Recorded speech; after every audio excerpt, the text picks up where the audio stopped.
मैं हूं आपका एजुकेटर कमलाक्ष झा। 21 सितंबर 2020 का करंट अफेयर्स का ये लेक्चर आप लोग देख रहे हैं। इस लेक्चर में हम लोग वेरियस सोर्सेज से न्यूज को कवर करते हैं, जैसे कि the Hindu, Indian Express, Times of India, Live Mint जैसे जो न्यूज़पेपर्स होते हैं उनकी न्यूज को कवर किया जाता है। पीआईबी की रिपोर्ट्स को डिस्कस करते हैं। राज्यसभा टेलीविजन में जो भी इंपॉर्टेंट न्यूज डिस्कशन डिबेट्स आती हैं उनको डिस्कस करते हैं, प्लस वेरियस मैगजीन जैसे कि ईपीडब्ल्यू, डाउन टू अर्थ के भी आर्टिकल्स को कवर करते हैं। इन शॉर्ट गाइज, अगर आपने इस लेक्चर को पूरा एंड तक देखा तो आपको किसी भी सोर्स से करंट अफेयर्स को प्रिपेयर करने की आवश्यकता नहीं होने वाली है। एंड आप में से जो भी स्टूडेंट सिविल सर्विसेज एग्जामिनेशन की तैयारी कर रहे हैं उनके लिए मैंडेटरी है इस पूरे लेक्चर को एंड तक देखना। एंड गाइज, यहां पर प्रीलिम्स और मेंस दोनों पॉइंट ऑफ व्यू से हम लोग न्यूज को डिस्कस करते हैं। इंग्लिश हिंदी दोनों में न्यूज कवर की जाती है। एंड जिस प्रकार से सिविल सर्विसेज में हम लोग को जीएस पेपर 1, 2, 3, 4 देखने को मिलता है, तो यहां पर हम लोग उसी के अकॉर्डिंग न्यूज को भी कवर करते हैं। तो आप देख सकते हैं पेपर 1, पेपर 2 और पेपर 3 के ये कुछ टॉपिक्स हैं जो आज हम लोग देखने वाले हैं। एंड चैनल का नाम current affairs by Kamalaksha Jha है। अगर आपने सब्सक्राइब नहीं किया तो कर लीजिएगा और बेल आइकन पे भी जरूर हिट कीजिएगा। और सेम नाम से टेलीग्राम का भी एक चैनल है जिसको आप ज्वाइन कर सकते हैं। और अगर आप फेसबुक पर हैं तो मुझे मेरे नाम को सर्च करके ऐड भी कर सकते हैं। तो चलिए अब समय ना वेस्ट करते हुए फटाफट लेक्चर को शुरू कर लेते हैं। तो पेपर 1 से रिलेटेड जो पहली न्यूज है, यहां पर बात हो रही है ध्रुपद के बारे में। तो जैसे ही अगर ध्रुपद आता है, क्वेश्चन आपके दिमाग में आ जाना चाहिए कि यहां पर हिंदुस्तानी क्लासिकल म्यूजिक की बात हो रही है। ये मोस्ट एंशिएंट स्टाइल है हिंदुस्तानी शास्त्रीय संगीत का, याद रखना है। और आज की डेट में ये अपने मूल रूप पर ही देखने को मिलता है, यानी कि ओरिजिनल फॉर्म पर ही आज की डेट में हम लोग को देखने को मिलता है। इसमें जो चेंजेस हुए हैं वो काफी ज्यादा कम चेंजेस हुए हैं।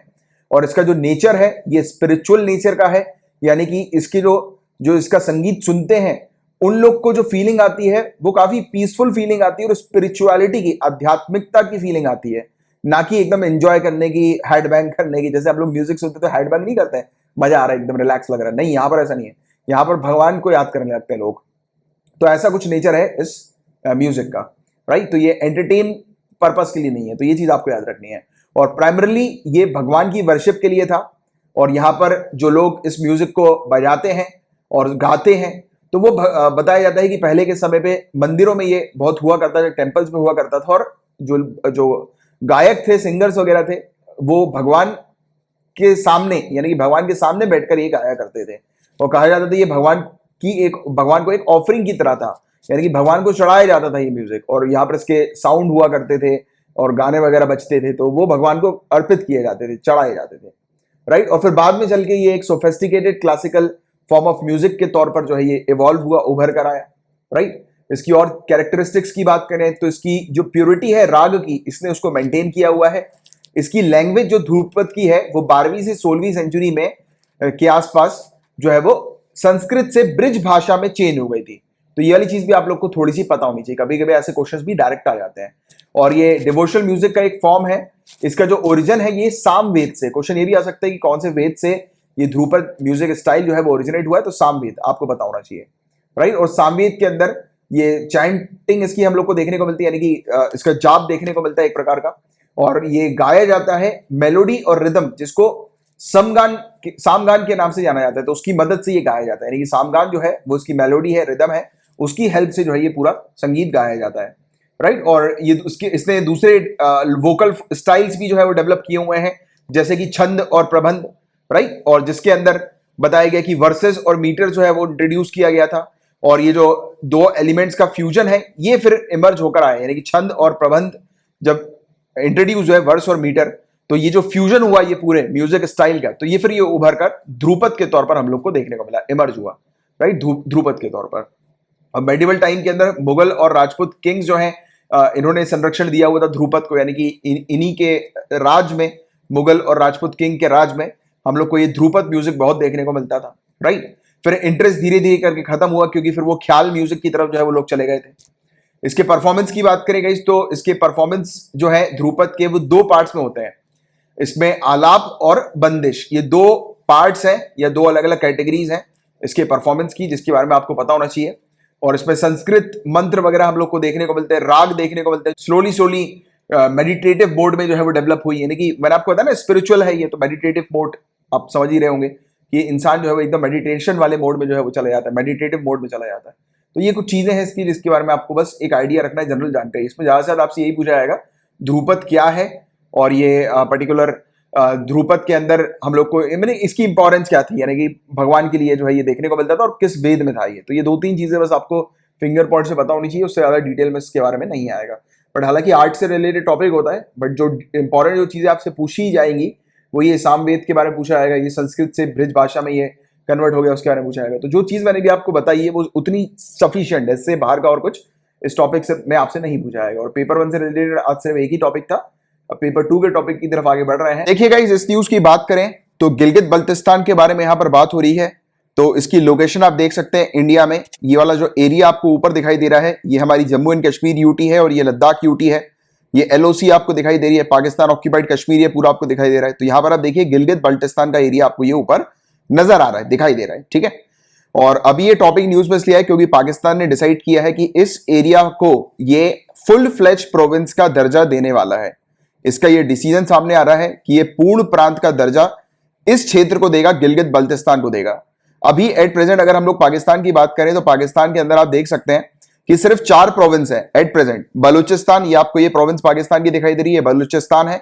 दूसरी आपको खैबर पख्तनख्वा देखने को मिलती है, ये वाला जो एरिया है ये पूरा इसका है। और तीसरी की बात करें ये पंजाब है और चौथी की सिंध है ये।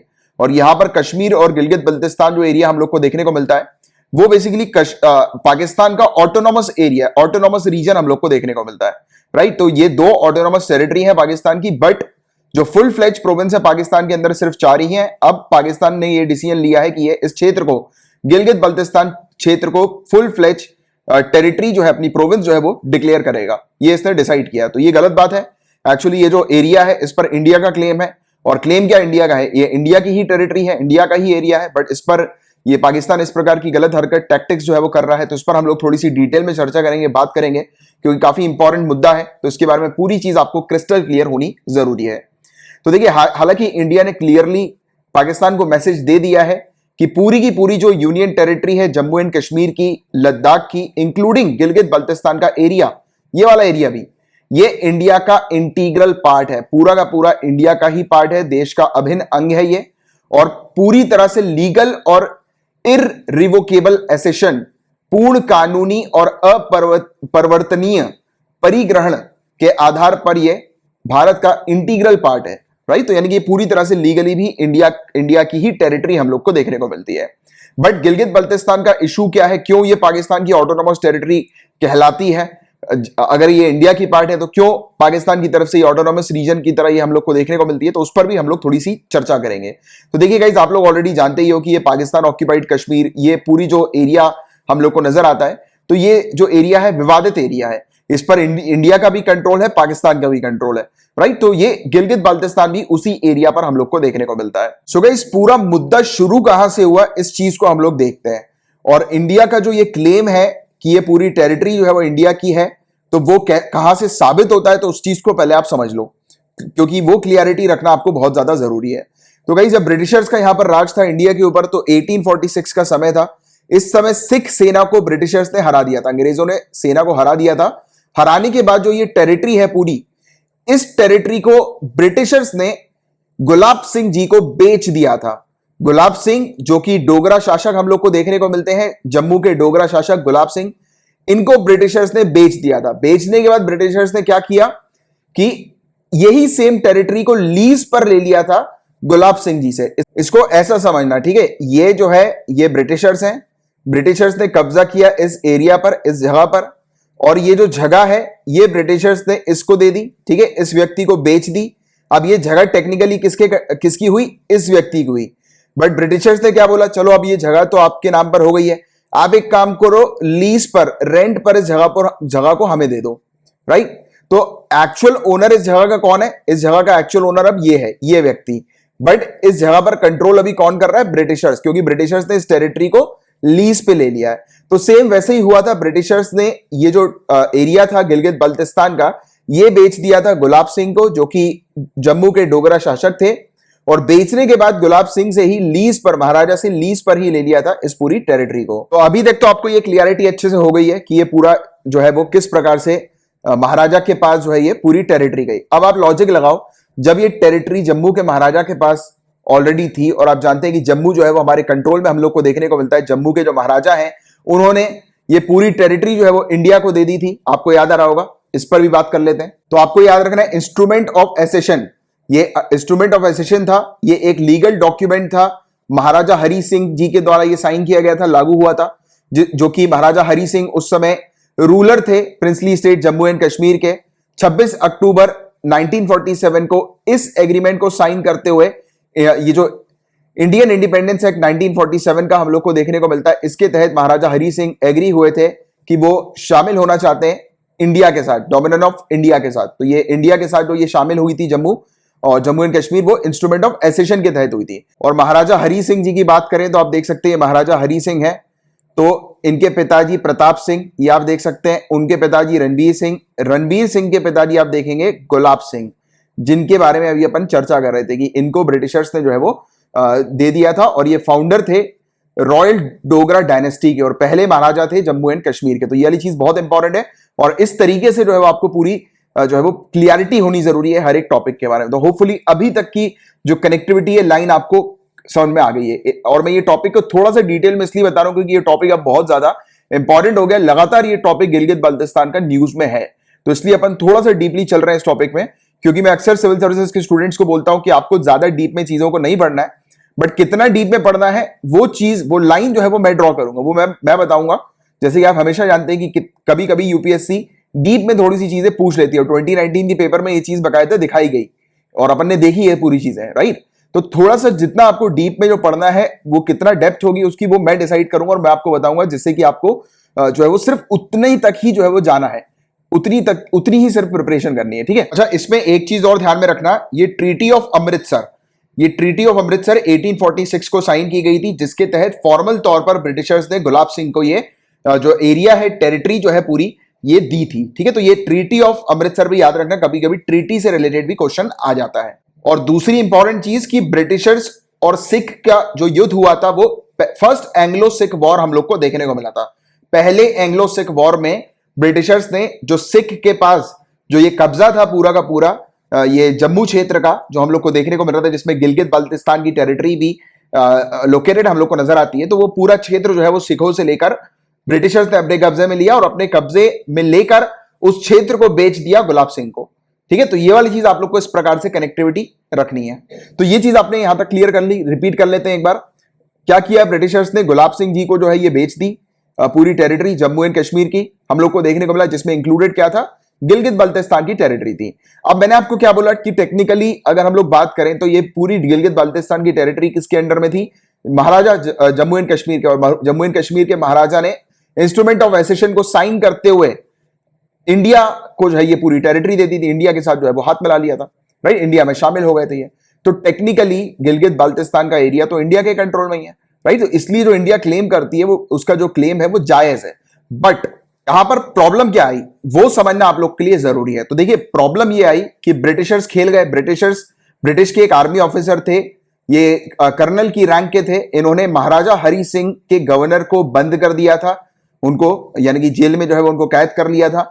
और कैद करने के बाद ये जो पूरी टेरिटरी का कंट्रोल जो था वो पाकिस्तान को दे दिया था, यानी कि पाकिस्तान को ये टेरिटरी दे दी थी, राइट। तो ये पूरी एक इशू हुआ था, ये जो हरकत हुई थी ब्रिटिशर्स की तरफ से, इस हरकत के कारण गिलगित बाल्टिस्तान की जो टेरिटरी है वो इंडिया और पाकिस्तान के बीच में एक विवादित टेरिटरी बन गई। तो ये पूरी की पूरी जो चाल चली थी ब्रिटिशर्स ने, ये 1947 के दौरान चली थी। और आपको याद आ रहा होगा कि ये पीरियड था जिस दौरान हम लोग को इंडिया और पाकिस्तान के बीच में युद्ध देखने को मिला था, जिसको हम लोग पहला कश्मीर युद्ध भी बोलते हैं, क्योंकि कश्मीर को लेकर युद्ध जो है वो छिड़ गया था इंडिया और पाकिस्तान के बीच में, राइट। आप देख सकते हैं ये इंडिया पाकिस्तान वॉर 1947-1948, जिसको फर्स्ट कश्मीर वॉर के नाम से भी जाना जाता है।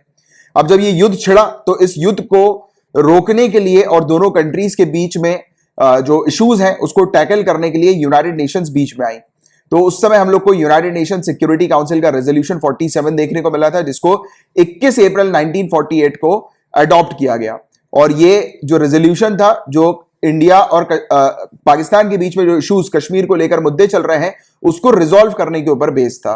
और इसी पर्टिकुलर एग्रीमेंट के तहत हम लोग को देखने को मिला ये कराची एग्रीमेंट के अंदर क्या हुआ, दोनों कंट्री ने आपसी सहमति से यहां पर फोकस किया, टारगेट किया कि ये दोनों मिलकर जो है वो एक टेरिटरी जो है वो अपनी डिसाइड कर लेंगे। यहां पर यूनाइटेड नेशन की मध्यस्थता के थ्रू, यानी कि यूनाइटेड नेशन ने मीडिएशन किया था, और यहां पर एक सीज फायर लाइन जो है ये डिसाइड कर लेंगे, यानी कि इस क्षेत्र पर किसी भी प्रकार की मिलिट्री एक्टिविटी जो है वो नहीं होगी।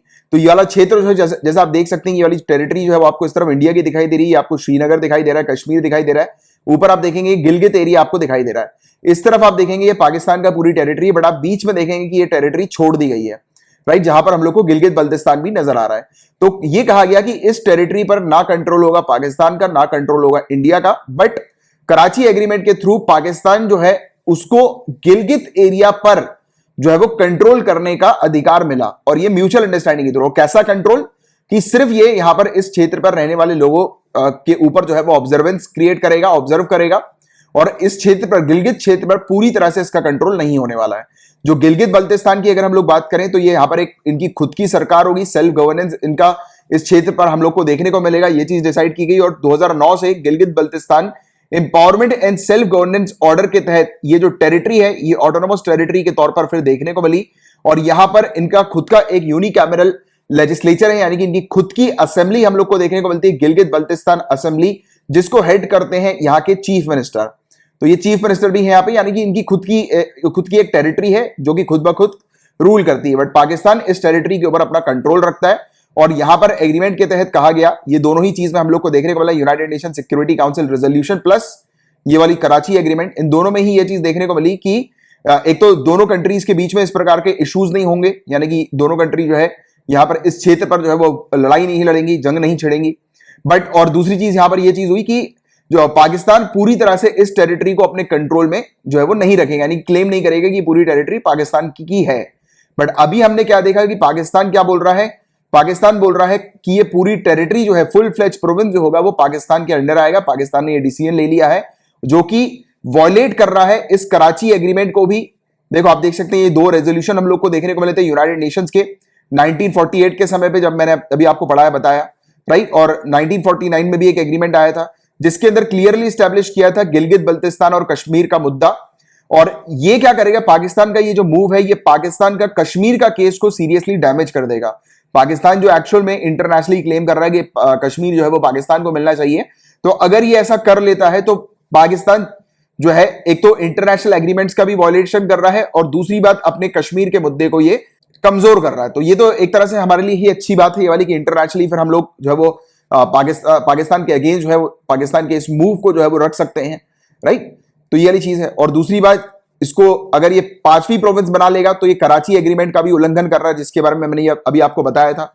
और ये जो दो इंस्ट्रूमेंट है ये बेसिकली जो डाउटफुल लीगल अथॉरिटी पाकिस्तान को प्रोवाइड कराते हैं, ये दोनों इंस्ट्रूमेंट जो अभी अपन ने बात करी देखे, तो ये लीगल अथॉरिटी पाकिस्तान को देते हैं, यानी कि पाकिस्तान जो है वो इस क्षेत्र पर, ये जो ऑटोनोमस जो क्षेत्र है गिलगित बल्तिस्तान का, तो उस पर पाकिस्तान को कंट्रोल करने का मौका देते हैं। तो वो भी बताया जा रहा है कि उसको भी, उसकी ये जो पाकिस्तान की ये पोजीशन है उसको भी ये डैमेज कर देगा।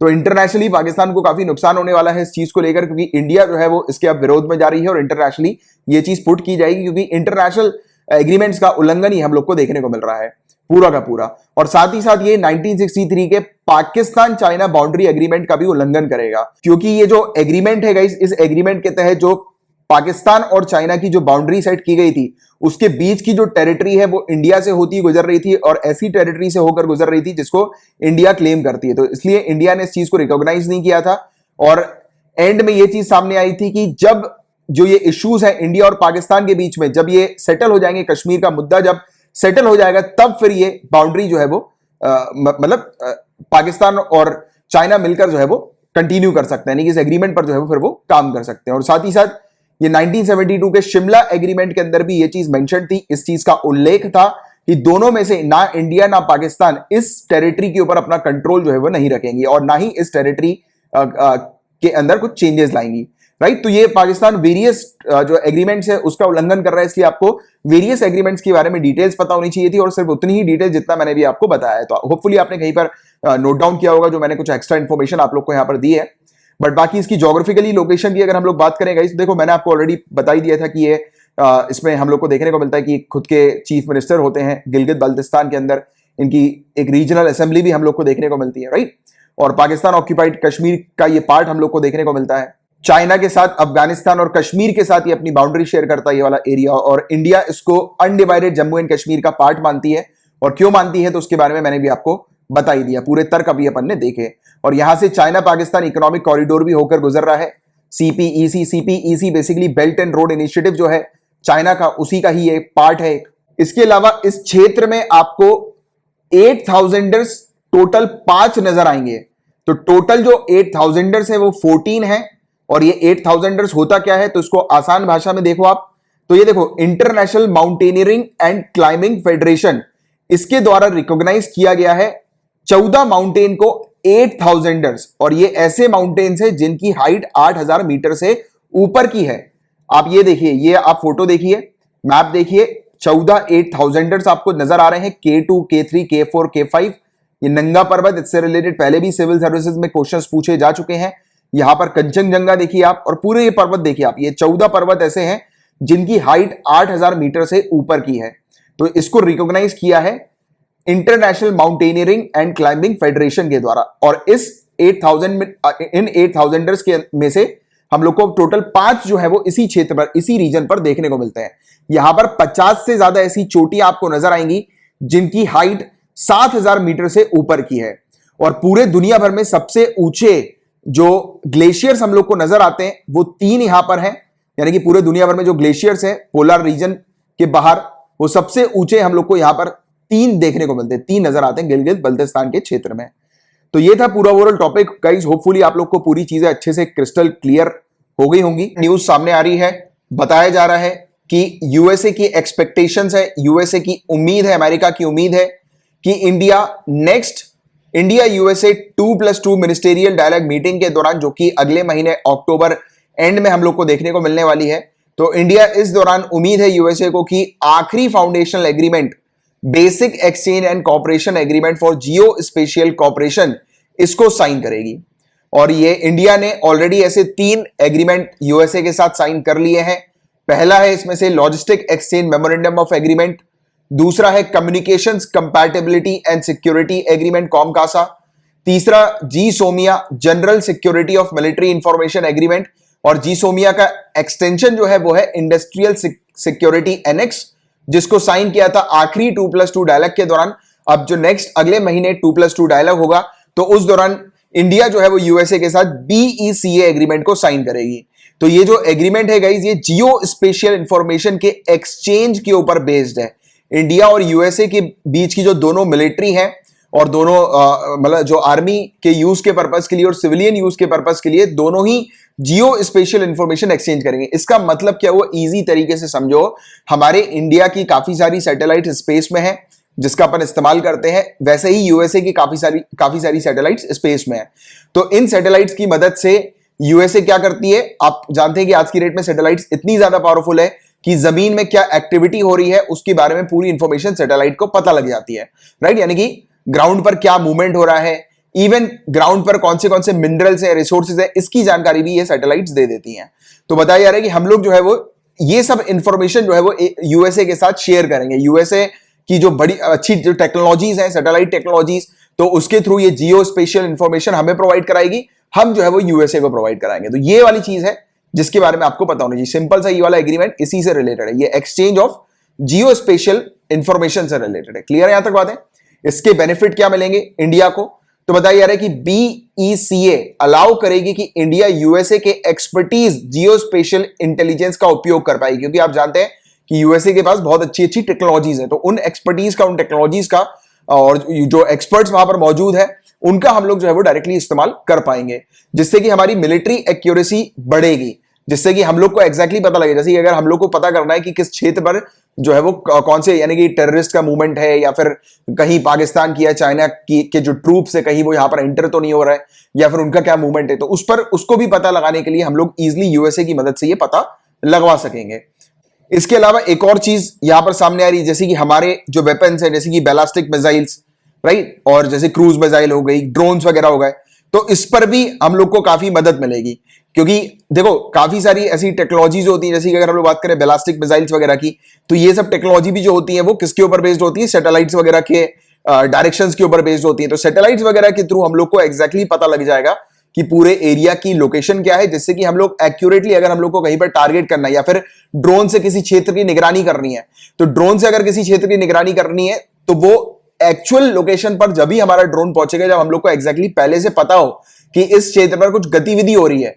वो कैसे पता लगेगी? यूएसए सैटेलाइट के माध्यम के थ्रू, अपनी टेक्नोलॉजी के माध्यम के थ्रू हमें बता देगा कि यहां पर इस क्षेत्र पर कुछ एक्टिविटीज हो रही है, जिसके तहत हम लोग वहां पर अपना ड्रोन वगैरह ले जाएंगे, राइट, और वहां पर हम लोग निगरानी कर पाएंगे। और आपको पता होगा कि आज की डेट में टेक्नोलॉजी इतनी एडवांस हो चुकी है कि काफी सारे ड्रोन जो है वो सैटेलाइट के थ्रू भी ऑपरेट किए जा सकते हैं, राइट। तो ये वाली चीज है, तो उससे भी हम लोग को जो है वो मदद मिलने वाली है। तो कुल मिलाकर जियो स्पेशियल इंफॉर्मेशन जो है वो हम एक्सचेंज करने को लेकर ये एग्रीमेंट होगा। जब ये साइन हो जाएगा तब फिर यूएसए और इंडिया के बीच में ये वाली चीज होने वाली है। और 2+2 डायलॉग क्या होता है इसको थोड़ी देर से बात करेंगे। पहले मैं आप लोग को ये वाला लिमो के बारे में बता देता हूं। और कॉम कासा, ये सिम कासा नहीं, कॉम कासा, ये कॉम कासा हो गया ये, तो इसके बारे में हम लोग बात करेंगे, ठीक है। तो देखो, logistic exchange memorandum of agreement ये क्या है? तो ये इंडिया और यूएसए की जो हमारी फोर्सेज है, मिलिट्री है, इन दोनों के बीच में ये क्या फायदा देता है ये एग्रीमेंट, कि दोनों रिफ्यूलिंग कर पाएंगे। रिफ्यूलिंग का सपोर्ट है, जैसे कि हमारा एयरफोर्स है, ठीक है, यूएसए के पास से निकल रहा है और उसको फ्यूलिंग की आवश्यकता है, राइट, यानी कि हमारा जो जहाज जा रहा है उसको फ्यूल चाहिए, तो हम यूएसए से बोल सकते हैं कि वो फ्यूल जो है वो हमारे जहाज में अरेंज करा देगा, रिफ्यूलिंग करवा देगा। या फिर हम लोग को कुछ सामान जो है वो अटलांटिक ओशन से लेकर आना है, बट वो सामान जो है उसको यहां पर रखवा कर दूसरा सामान जो है वो हम लोग को चढ़वाना है या उतरवाना है, यानी कि एक वेसल से दूसरे वेसल पे हम लोग को सामान रखवाना है, एक शिप से दूसरी शिप में रखवाना है। तो वो वाला ये वाला सपोर्ट भी जो है, जिसको हम लोग बर्थिंग फैसिलिटी बोलते हैं, तो ये भी प्रोवाइड कराएगी दोनों कंट्री, यानी कि हम यूएसए के आर्मी के लिए प्रोवाइड कराएंगे, यूएसए हमारी आर्मी के लिए प्रोवाइड कराएगी, राइट। तो ये वाली चीज, तो ये बार्टर बेसिस पर होगा। और यहां पर वॉरशिप, एयरक्राफ्ट दोनों ही इंक्लूडेड हम लोग को नजर आ रहे हैं, देखने को मिले। तो इस प्रकार का कुछ ये सपोर्ट होगा, लॉजिस्टिक सपोर्ट होगा। दूसरी बात, यहां पर ये चीज नहीं है कि यूएसए की आर्मी हमारी टेरिटरी में आकर तैनात नहीं होगी, ना हमारी आर्मी यूएसए की टेरिटरी में जाकर तैनात होगी, राइट। तो ये वाली चीज है, ना हमारी आर्मी यूएसए के साथ जो है वो मतलब किसी भी प्रकार का, जैसे कि यूएसए की जंग छिड़ गई किसी कंट्री के साथ, तो ऐसा नहीं है कि हम जो है वो यूएसए का उस जंग में सपोर्ट करेंगे, नहीं। सिर्फ हमारा जो यूएसए के साथ रिलेशन होगा वो लॉजिस्टिक सपोर्ट का होगा, लॉजिस्टिक एक्सचेंज का होगा। यहां पर इवन ये वाली चीज भी देखने को मिलती है कि यूएसए के कुछ एडवांस वेपन्स है वो यूएसए हम लोग को प्रोवाइड कराएगी, हम अपनी एडवांस वेपन्स की टेक्नोलॉजी यूएसए के साथ शेयर करेंगे, जिससे कि डिफेंस कॉपरेशन भी जो है वो दोनों कंट्री के बीच में एनहांस हो जाएगा, बढ़ जाएगा। क्लियर है यहां तक बातें? आगे की बात करें तो इसमें फायदा जो मिलेगा वो ज्यादा यूएसए को मिलने वाला है। कैसे मिलने वाला है? क्योंकि एशिया के क्षेत्र में इंडिया की फैसिलिटीज का उपयोग करते हुए यूएसए अपना प्रेजेंस यहां पर क्रिएट कर सकती है। और आप जानते हैं कि यूएसए जो है उसके बेसिस हम लोग को डिजिबोती और डियागो गार्शिया में देखने को मिलते हैं। तो मेरा आपसे एक टास्क है, आप अभी के अभी अपने दीवार के सामने जो आपका मैप है वहां पर जाइए, डियागो गार्शिया और डिजिबोटी को आप जो है वो देखिए कि कहां पर ये लोकेटेड है। ये हम लोग को ये बेसिस देखने को मिलते हैं। ये बेसिकली इसके नेवल फोर्स के बेसिस हैं ये यूएसए के, जो हम लोग को नजर आते हैं, डियागो गार्शिया और डिजिबोती, राइट। तो ये जो है वो यहां पर इनकी जो फोर्सेस हैं उनको इंडिया का सपोर्ट मिल जाएगा, यानी कि इस क्षेत्र पर, क्योंकि इंडिया के नजदीक में ही ये हम लोग को डियागो गार्शिया देखने को मिलता है, इंडियन ओशन पर ही है। तो यहां पर जो है वो ऑब्वियस ही बात है कि सपोर्ट मिल जाएगा इन लोगों को, इंडिया का, इंडियन मिलिट्री का या इंडियन आर्म फोर्सेस का, राइट। बट इंडिया की जो फोर्सेस हैं वो उस एरिया पर, यूएसए जिस लोकेशन पर हम लोग को नजर आती है, तो उस क्षेत्र पर, उस फार साइड पर, वेस्टर्न एरिया पर इंडियन की फोर्सेस उतनी तैनात नहीं रहती है। तो इसलिए इंडिया को जो है वो यहां पर फायदा नहीं मिलने वाला है, बट फायदा जो होगा वो यूएसए फोर्स को काफी ज्यादा मिलेगा एशिया पैसिफिक रीजन पर रीबैलेंसिंग पर्पस के लिए, ठीक है। तो यह था ये ली मोआ एग्रीमेंट। इसके अलावा communication interoperability and security memorandum agreement की बात करें तो ये communication compatibility and security agreement के नाम से ये हम लोग को देखने को मिलती है। तो देखो, नाम से समझ में आ रहा है कम्युनिकेशन की बात हो रही है। तो यूएसए क्या करेगा, हमको टेक्नोलॉजी ट्रांसफर करेगा, जिससे कि हमारा जो कम्युनिकेशन है, जैसे हमारी आर्म फोर्सेस जो बात करती है, यानी कि जितनी भी हमारी फोर्सेस है, तीनों की तीनों arm forces, Indian naval force, Indian air force, Indian army, coast guard, तो ये जितने भी फोर्सेस है हमारी, तो इनके बीच में जो कम्युनिकेशन होता है वो सिक्योर्ड रहे, वो एनक्रिप्टेड रहे, वो कम्युनिकेशन लीक नहीं होना चाहिए। तो ऐसी हाई टेक्नोलॉजी का ट्रांसफर जो है वो किया जाएगा यूएसए के द्वारा हमको। और सिक्योरिटी, यानी कि कम्युनिकेशन और सिक्योरिटी वाले एग्रीमेंट, कि जैसे हमारी जो आर्म फोर्सेस सिक्योरिटी जो है वो बरकरार रहे, तो उसको लेकर ये टेक्नोलॉजी हमें शेयर करेगी, ट्रांसफर करेगी। तो सिंपल सी चीज आप लोग को ये वाली इससे रिलेटेड समझनी हो। और अपने बीईसीए के बारे में ऑलरेडी जान लिया, देख लिया। और जीसोमिया किससे रिलेटेड है? देखो, general security of military information agreement. ये क्या करती है गाइस? ये इंटेलिजेंस जो इंफॉर्मेशन होती है जो यूएसए के पास, जैसे कि कुछ टेररिस्ट के मूवमेंट की इंफॉर्मेशन है, जो इंटेलिजेंस इंफॉर्मेशन कि कुछ ऐसे लोगों की इंफॉर्मेशन जो लोग इस देश के लिए, नेशन सिक्योरिटी के लिए खतरा बन सकते हैं, और ना ही सिर्फ एक कंट्री के लिए, यानी कि जो इंटरनेशनल टेररिस्ट वगैरह होते हैं। मतलब हालांकि देखो टेररिस्ट क्या है, नेशनल और क्या इंटरनेशनल, टेररिस्ट तो टेररिस्ट ही होता है वैसे, बट आपको पता होगा कि कुछ ऐसे जो टेररिस्ट या ऐसे ऑर्गेनाइजेशन जिनका मूवमेंट इंटरनेशनली बहुत ज्यादा होता है, राइट। तो ऐसी कुछ इंटेलिजेंस इंफॉर्मेशन यूएसए हमको प्रोवाइड कराएगी, हम यूएसए को प्रोवाइड कराएंगे। जो तो सिंपल सी चीज है, बस ये आप लोग को याद रखनी है, ठीक है, कि ये जो इंटेलिजेंस इंफॉर्मेशन यूएसए हमें प्रोवाइड कराएगी, हम यूएसए को प्रोवाइड कराएंगे। तो उसको लेकर ये जी सोमिया एग्रीमेंट था। और ये 2+2 डायलॉग की बात करें तो हाईएस्ट लेवल इंस्टीट्यूशनल मैकेनिज्म ये इंडिया और यूएसए के बीच में देखने को मिलता है, जो कि इंडिया और यूएसए को साथ में लेकर आता है फॉरेन पॉलिसी पर्पस के लिए, डिफेंस पर्पस के लिए और स्ट्रेटेजिक उपयोग के लिए। तो ये तीनों चीजों के लिए जो है वो साथ में लेकर आता है। और साथ ही साथ ये नया डायलॉग फॉर्मेट जो है उस पर एग्री हुई है इंडिया और यूएसए 2017 से।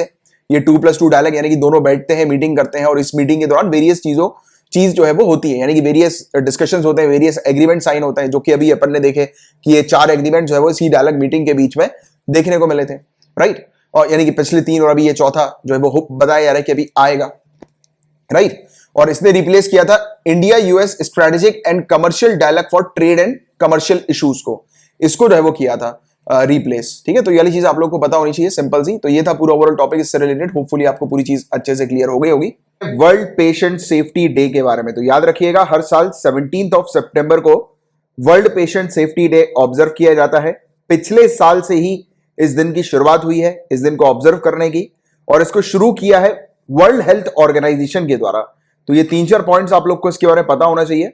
इसके अलावा सभी देशों और अंतरराष्ट्रीय साझेदारों द्वारा रोगी सुरक्षा में सुधार के लिए वैश्विक एकजुटता और ठोस कार्रवाई के लिए ये डे ऑब्जर्व किया जाता है। तो इसके बारे में आपको पता होना चाहिए, यानी कि पेशेंट सेफ्टी को इंप्रूव करना है, और इसी से रिलेटेड पूरे all over the world awareness create की जाती है, राइट। सभी कंट्रीज को कहा जाता है कि पेशेंट सेफ्टी को इंप्रूवमेंट करने के लिए वेरियस इनिशिएटिव जो है वो लाए जाए।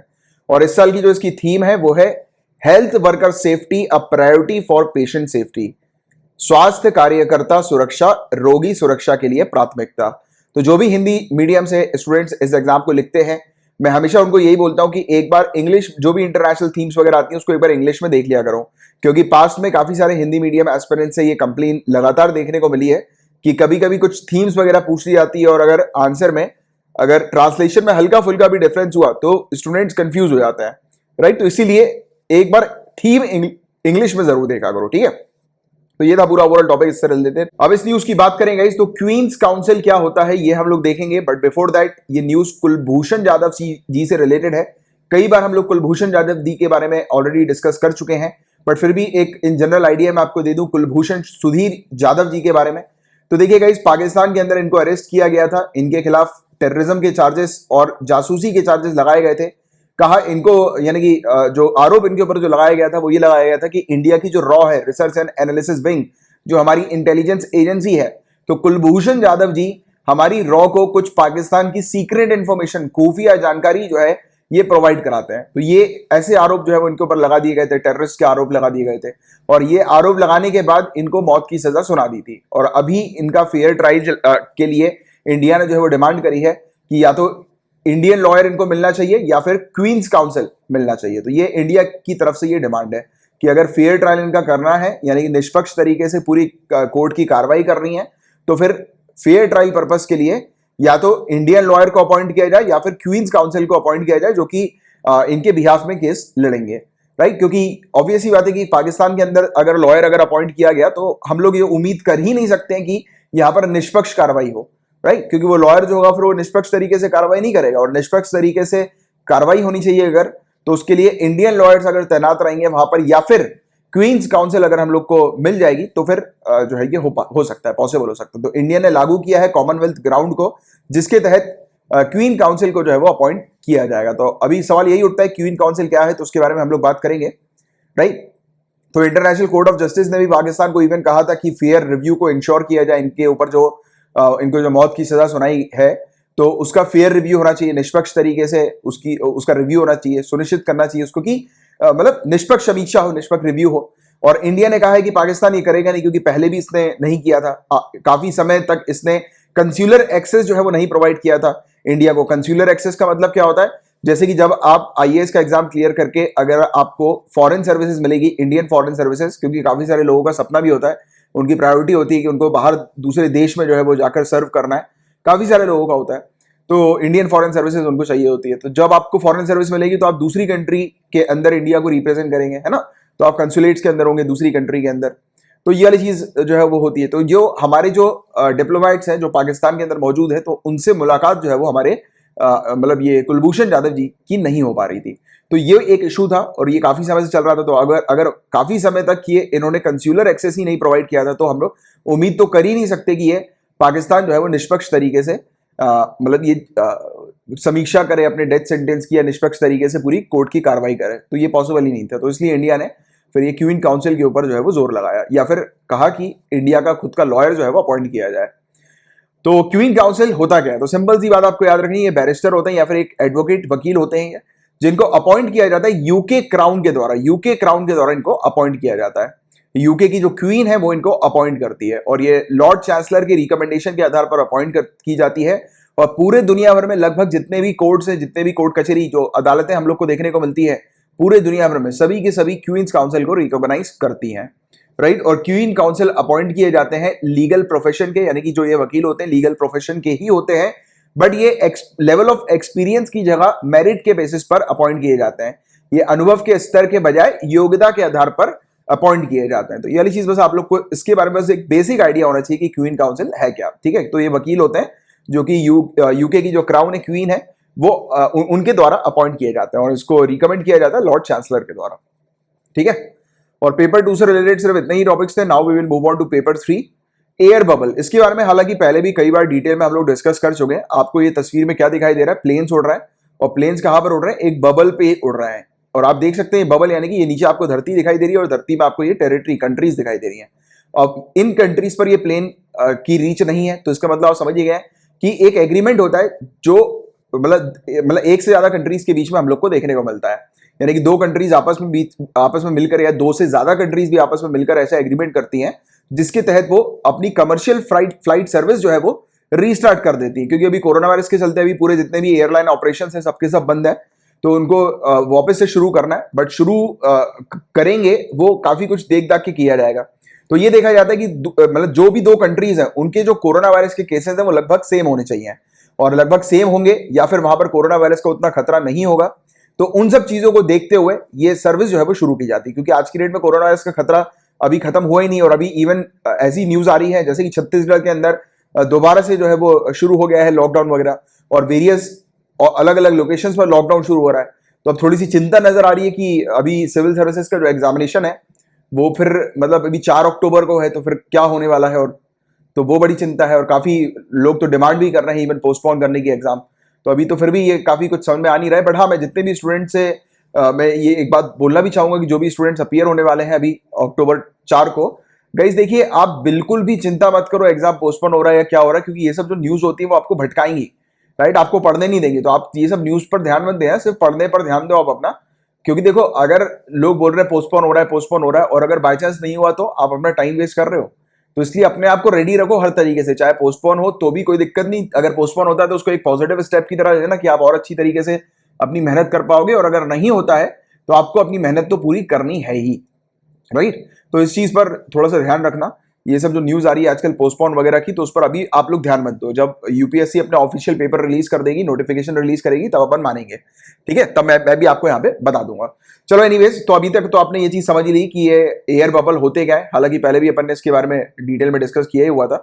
ये बिल्कुल भी अभी ये मिशन वंदे भारत जो है हमारा उसकी तरह नहीं है, क्योंकि मिशन वंदे भारत में हमारे जितने भी जो लोग थे वो फंसे हुए थे अलग अलग कंट्रीज में, तो उनको निकालने के लिए, उनको वापस लाने के लिए ये मिशन वंदे भारत जो है वो शुरू किया था हमने।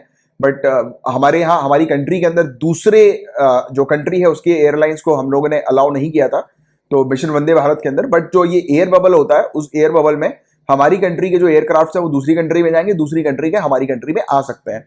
तो ये एग्रीमेंट के थ्रू होगा, ठीक है। और ये अभी तक हमने 10 कंट्रीज के साथ ऐसा एग्रीमेंट कर लिया है, USA, Canada, France, Germany, UK, Maldives, UAE, कतार और अफगानिस्तान, बहरीन। तो इन कंट्रीज के साथ अभी तक हमारे ये एग्रीमेंट हो गए हैं एयर बबल के, यानी कि हम लोग जो है वहां पे जा सकते हैं, वहां से जो लोग हैं वो यहाँ पर इंडिया में आ सकते हैं। बट हाँ, वेरियस मेजर्स को लेना पड़ेगा। क्वारंटीन वगैरह के मेजर्स भी इसमें इंक्लूडेड है, जैसे कि कोई व्यक्ति आएगा तो उसको क्वारंटीन किया जाएगा सबसे पहले तो, राइट। तो ये कुछ चीजें हैं तो जिसके बारे में आपको एक जनरल जानकारी होनी चाहिए। नेक्स्ट जो टॉपिक है वो है टाइडल डिसरप्शन इवेंट का। यहां पर सिंपल सी चीज बस आपको ये पता होनी चाहिए कि ये ब्लैक होल से रिलेटेड ये हम लोग को फिनोमेना देखने को मिल रहा है। अभी एक्चुअली में हुआ क्या है, कुछ एस्ट्रोनॉमर्स हैं जिन्होंने स्टडी किया है ब्लैक होल को, ये देखते हुए कि ब्लैक होल के आसपास के जो तारे हैं और आसपास की जो गैसेज हैं उस पर क्या इफेक्ट पड़ रहा है। जहां पर ब्लैक होल होता है तो वहां पे आसपास जो तारे हैं और जो गैसेस वगैरह है तो वो कैसे इफेक्ट हो रहा है उनका ब्लैक होल के कारण। तो उसको देखते हुए यानी कि तारों को और गैसेस को देखते हुए यहाँ पर कुछ स्टडी की गई है और यहाँ पर पाया गया कि तारों में डिसरप्शन हुआ, यानी कि कुछ चेंजेस तारों के अंदर नजर आए हैं और हैवी चेंजेस नजर आए हैं जब ब्लैक होल की टाइडल ग्रेविटी जो स्टार है उसकी खुद की ग्रेविटी से जब ज्यादा बढ़ जाती है तब उस समय वहां के गैसेस वगैरह में चेंजेस आए और इस फिनोमेना को टाइडल डिसरप्शन इवेंट के नाम से जाना जाता है। और टाइडल डिसरप्शन इवेंट बहुत ही क्रूशियल और यूजफुल फिनोमेना है ये डिटेक्ट करने के लिए, प्रिडिक्ट करने के लिए कि जो सुपर मैसिव जो ब्लैक होल्स जो हैं जो इतने बड़े मास के हम लोग को देखने को मिलते हैं, सुपर मैसिव ब्लैक होल जो ह्यूज मास के होते हैं, राइट। तो उनको डिटेक्ट करने के लिए और उनको प्रिडिक्ट करने के लिए जो है ये फिनोमेना काफी यूजफुल बताया जा रहा है, ठीक है। तो ये वाली चीज है। इसके अलावा ये टाइडल डिसरप्शन इवेंट को इजी तरीके से याद रखने के लिए एक सिंपल सी चीज याद रखना और ये कंसेप्ट को समझने के लिए कि ये किस प्रकार से ये ब्लैक होल की जो आसपास की जो स्टार्स है उनकी गैसेस है कैसे उनको डिस्टर्ब करती हैं। तो देखो आप लोग अभी तक तो ये समझ ही गए होंगे, आपने एनसीईआरटी पढ़ी है, आप लोग को पता ही है, अंडरस्टैंडिंग है कि जो हमारा जो मून है, मून वो जब हमारी धरती के करीब आता है या दूर जाता है तब हमारी धरती की जो वेव्स हैं, आप देख रहे होंगे समुद्र की टाइड्स वगैरह जो है उसमें हम लोग को मूवमेंट नजर आता है, मूवमेंट देखने को मिलता है कि नहीं।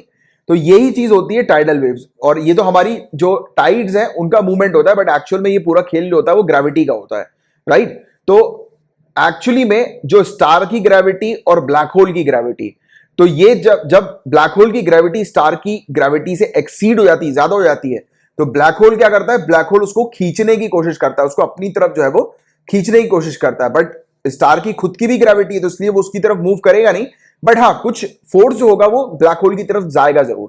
तो जो रिसर्चर्स हैं, एस्ट्रोनॉमर्स हैं, उन्होंने इसी फोर्स को जो है वो नोटिस किया और ये जो पूरा फोर्स है, ये जो पूरा इवेंट है, इसको टाइडल डिसरप्शन इवेंट कहा जाता है। सिंपल सा बस ये लॉजिक, ये कंसेप्ट आपको पता होना चाहिए, ठीक है। क्लियर है यहां तक बातें। तो ये था पूरा ओवरऑल टॉपिक और आज सिर्फ इतने ही टॉपिक्स थे और मैं आज के लिए आपका एक होमवर्क है नेशनल ह्यूमन राइट कमीशन, इसके बारे में पढ़िएगा। संडे के दिन इससे रिलेटेड मैं आपसे क्वेश्चन पूछूंगा कमिंग संडे को, राइट। तो नेशनल ह्यूमन राइट कमीशन के बारे में आपको पढ़ना है, इससे रिलेटेड हैंड रिटन नोट्स बनाने, और अगर आप ऐसा कर लेते हैं तो नीचे कमेंट बॉक्स में लिख दीजिएगा सर होमवर्क डन, मुझे पता लग जाएगा आपने होमवर्क कंप्लीट कर लिया है। एंड अगर आपको इस लेक्चर की पीडीएफ चाहिए तो आप एक मंथली पैकेज परचेज कर सकते हैं। मंथली पैकेज के अंदर आपको वेरियस फैसिलिटीज दी जाती है, जैसे कि डेली लेक्चर्स की आपको पीडीएफ मिलती है, वीकली पूरे हफ्ते का आपको कंपाइलेशन मिलता है, मंथली कंपाइलेशन मिलता है, पूरे मंथ की एक सिंगल पीडीएफ होती है। और इतना ही नहीं, आपको हैंडआउट्स दिए जाते हैं, यानी कि जैसे ही मंथ खत्म होता है तो आपको प्रिंट फ्रेंडली पीडीएफ दे दी जाती है जिसको आप प्रिंट आउट करा सकते हैं, हैंडआउट्स रख सकते हैं अपने पास, राइट। और इनसे रिलेटेड अगर आपको और इन्फॉर्मेशन चाहिए तो नीचे डिस्क्रिप्शन पर आप देखेंगे जनवरी टू जुलाई मैगजीन की एक लिंक आपको मिल जाएगी नीचे डिस्क्रिप्शन पर। तो उसमें मैंने आपको ये प्रिंट फ्रेंडली मैगजीन कैसी होती है उसका एक डेमो भी दिया हुआ है। और ये जैन से जुलाई की जो मैगजीन है उसकी कीमत, यानी कि पूरे 7 महीने की जितनी भी पीडीएफ है, जितना भी स्टडी मटेरियल है, वो पूरा आपको मात्र 300 रुपीज में प्रोवाइड किया जा रहा है। तो ये इसका पूरा पैकेज है। और पैकेज से रिलेटेड अगर आपको और कुछ पूछना है तो आप मुझे टेलीग्राम पर मैसेज कर सकते हैं इस नंबर पर, और इस नंबर पर कॉल मत कीजिएगा क्योंकि कॉल अटेंड नहीं किया जाएगा। और मिनिमम 100 रुपीज पर मंथ की इसकी फीस है और इतनी सब फैसिलिटीज आपको यहाँ पर दी जाती है। और चैनल का नाम current affairs by Kamalaksha Jha है, अगर आपने सब्सक्राइब नहीं किया तो कर लीजिएगा, बेल आइकन पे भी जरूर हिट कीजिएगा। और इस सेम नाम से टेलीग्राम का भी एक चैनल है जिसको आप ज्वाइन कर सकते हैं, और अगर आप चाहें तो आप मुझे फेसबुक पर ऐड भी कर सकते हैं मेरे नाम को सर्च करके। तो चलिए अब हम लोग मिलेंगे कल, तब तक के लिए bye bye, take care, have a great day ahead, Tata.